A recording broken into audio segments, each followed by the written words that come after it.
Hello বন্ধুরা, আজকে একটা সুন্দর রেসিপি নিয়ে আসলাম।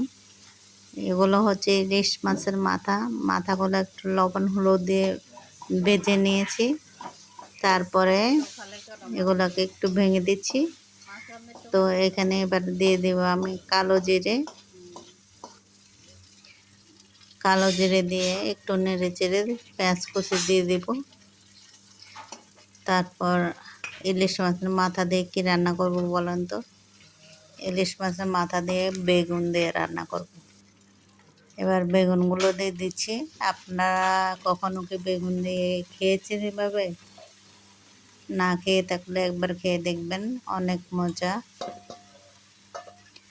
তারপর একটু সবগুলো নাড়িয়ে দিচ্ছি। এরপরে দিয়ে দেব, মানে মাথাগুলা যেন মিশে যায় সেজন্য একটু নেড়ে চেড়ে দিব। তারপরে এখানে দিয়ে দিব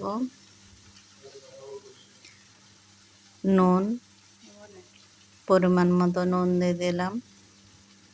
তারপর দেব হলুদ গুঁড়ো, মরিচ গুঁড়ো, জিরে গুঁড়ো এবং ধনে গুঁড়ো দিয়ে এগুলো ভালোভাবে একটু মিশিয়ে দেব।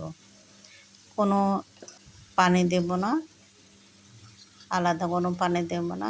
ঢেকে ঢেকে রান্না করতে হবে এটা। সবগুলো মিশিয়ে দিচ্ছি। তারপর আমি ঢেকে রাখবো। অনেক মজা বেগুন দিয়ে ইলিশ মাছের মাথা। আসলে ইলিশ মাছের মাথা দিয়ে অনেক কিছুই রান্না করা যায়, যেমন কচুর শাক, কচুরলতি, কচুর ডগা, তো শসা, পেঁপে, সেরকম আমরা বেগুন দিয়েও রান্না করি। তো আজকে বেগুন দিয়ে রান্না করছি দেখেন। তারপরে এগুলো দেখেন নরম হয়ে গেছে একদম, কমে গেছে একদম। খেতে কিন্তু খুব ভালো হয়েছে।